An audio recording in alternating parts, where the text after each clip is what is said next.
मी श्रीकांत वाटवे. मी तुम्हाला युरोपमधल्या माझ्या ट्रिप्सबद्दलचे व्हिडिओज देतोय. त्यातलं स्वित्झर्लंड आणि ईस्टर्न युरोपच्या व्हिडिओज आहेत चालू आत्ता. पैकी आम्ही झरमॅटचा आता जो व्हिडिओ होता तो पब्लिश केलेला आहे तुमच्यासाठी, तो बघू शकता तुम्ही मागं जाऊन. आणि त्याच्यानंतर आम्ही जे तिथून निघालो ते अतिशय पॅनोरॉमिक आणि सुंदर एक्सप्रेस, जी जवळजवळ सगळीकडनं काचा असणारी म्हणा अशी असणारी जी त्यांची स्पेशल एक एक्सप्रेस आहे, ज्याला ग्लेशियर एक्सप्रेस म्हणतात. त्या ग्लेशियर एक्सप्रेसनं आम्ही निघालो.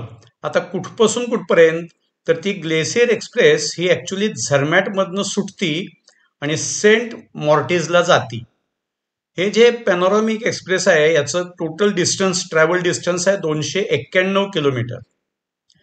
आता ही जी एक्सप्रेस आहे ती म्हणजे मॅथर्नहार्न नंतर ब्रिगला जाती, असं ते बदलत बदलत जायला लागतं.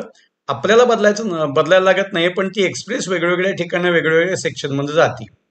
आता त्याच्यावर जवळ किती ब्रिजेस आहेत, तर जवळजवळ 290 ब्रिज आहेत, 91 टनल आहेत. आणि त्यातला जो फुरका पास म्हणून एक वरती आहे तो 1500 मीटर उंचीवर आहे. आणि तिथंच एक टनल पण आहे, त्याचंही नाव फुरका टनल आहे. ते 15.4 किलोमीटर आहे. आता हॉल्ट कुठं आहे, तर त्याचा एक हॉल्ट जो आहे ते अँडरमॅटला आहे. हा जो अँडरमॅट आहे हे अगदी टॉपवर आहे, म्हणजे एका ग्लेशियरवरच आहे म्हणायला हरकत नाही. आणि तिथंच पुढे गेल्यानंतर ओव्हरलॅप पास पण आहे. हे सगळं वरती आहे. मग आता आम्ही जे निघालो होतो ते आम्ही मॅथरहॉर्नवरनं म्हणजे झरमॅटवरनं निघालो होतो. झरमॅटमधनं निघाल्यानंतर पहिल्यांदा ती ट्रेन चूरला आली. चूरला आली म्हणजे काय झालं, तर 1000 मीटरवरनं ती 585 मीटरवर आहे. मग तिथं आल्यानंतर चूरपासून पुढचा जो पार्ट होता तो आमचा सुरू झाला. मग ही जी ग्लेशियर एक्सप्रेस आहे ती ग्लेशियर एक्सप्रेस एजी ही कंपनी आहे, ती चालवती. आता ती जगातल्या हेरिटेज साईटमधून जाते.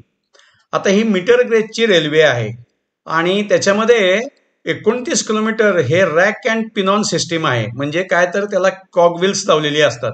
ते क्लाइंब म्हणजे वर चढत असताना आणि उतरत असताना म्हणजे रेल्वे पकडली जावी म्हणून ते होल्डिंगसाठी असतं, ते लावलेलं आहे. अर्थात तसं आम्ही बऱ्याच आधीच्या ट्रेनमध्ये गेलो होतो. मग त्याच्यानंतर त्याला टनल्स जी आहे ती तशीच आहेत. आणि पूर्वी काय व्हायचं, तर ती फक्त उन्हाळ्यात असायची. मग त्यांनी काही काही टनल आणि अलाइनमेंट बदलल्यानंतर आता ती पूर्ण इयर असती. आता थंडीत जेव्हा तुम्ही जाता तेव्हा पहिल्या स्टॉपपासून शेवटच्या स्टॉपपर्यंत सगळीकडे तुम्हाला फक्त बर्फ आणि बर्फ मिळतं. क्वचित प्रसंगी कुठेतरी पाणी तुम्हाला फ्लो होताना दिसतं. आता हे जे कोचेस आहेत हे सगळे पॅनोरॉमिक कोचेस आहेत आणि अगदी नवीन कोचेस आहेत. एक साधारण 10-12 वर्ष झाली असतील. आणि सगळं तुम्हाला व्यवस्थित बाहेरचं दिसतं. मी आतलेही काही फोटो टाकलेले आहेत. सगळ्या अट्रॅक्शन्स सिनिक आहेत आणि technical state of art achievement आहे, म्हणजे सुंदर केलेलं आहे त्यांनी. आता याला म्हणतात की जगातली सगळ्यात स्लो एक्सप्रेस. कदाचित त्यांना महाराष्ट्रात येऊन महाराष्ट्र एक्सप्रेस माहीत नसेल म्हणून ते म्हणत असतील. महाराष्ट्र एक्सप्रेस की स्लो एक्सप्रेस असेल असं मला तरी काही वाटत नाही. आता हे कदाचित उंचीवर असल्यामुळे त्याचा स्पीड जाणवत नसेल, पण महाराष्ट्र एक्सप्रेस ग्राउंड लेवलला असून सुद्धा तिचा स्पीड जाणवतो की किती सुंदर गाडी आहे. म्हणजे एक्सप्रेस का म्हणावी तिला हा प्रश्न पडतो. बर, आता ते झाल्यानंतर आम्ही तिथं जेव्हा गेलो तेव्हा त्या एक्सप्रेसमध्ये बसल्यानंतर जेवण सर्व करतात. ऑफकोर्स त्याचे पैसे भरायला लागतात, त्यांचे कॉस्ट कमी नाही आहे. पण आमच्याकडे पास होता त्यामुळे आम्हाला त्यांनी जेवण दिलं.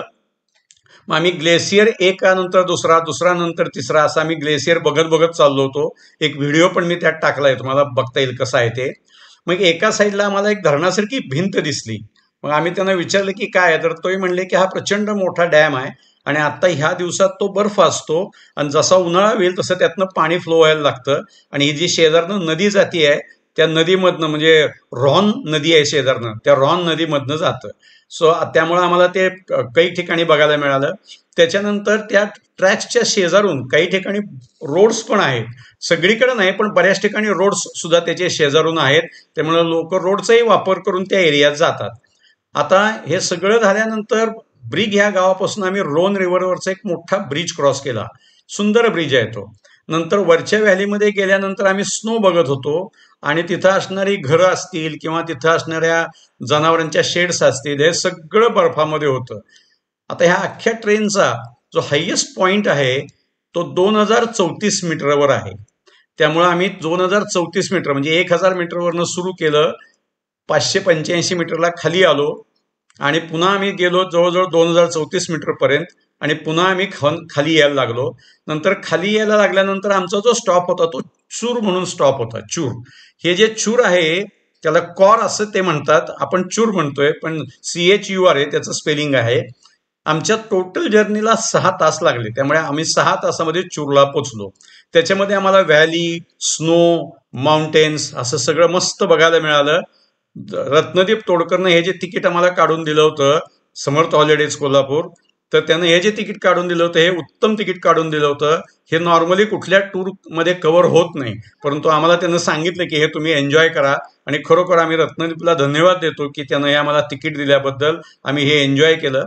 कदाचित आता काश्मीरमध्ये जी ट्रेन सुरू होती आहे ती पण थंडीच्या दिवसामध्ये तुम्हाला एवढीच एन्जॉयमेंट देईल असं वाटतंय. आता आपण इकडे फिरल्यानंतर इकडचा व्हिडिओ करू आणि त्याप्रमाणे आपण पब्लिश करू. तुम्ही व्हिडिओ बघताय याबद्दल आपले धन्यवाद. आणि व्हिडिओ बघताय तुम्ही लाईक करा, सबस्क्राईब करा आणि मला सपोर्ट करा, म्हणजे मी अजूनही तुम्हाला व्हिडिओज देऊ शकेन. Okay, thank you very much.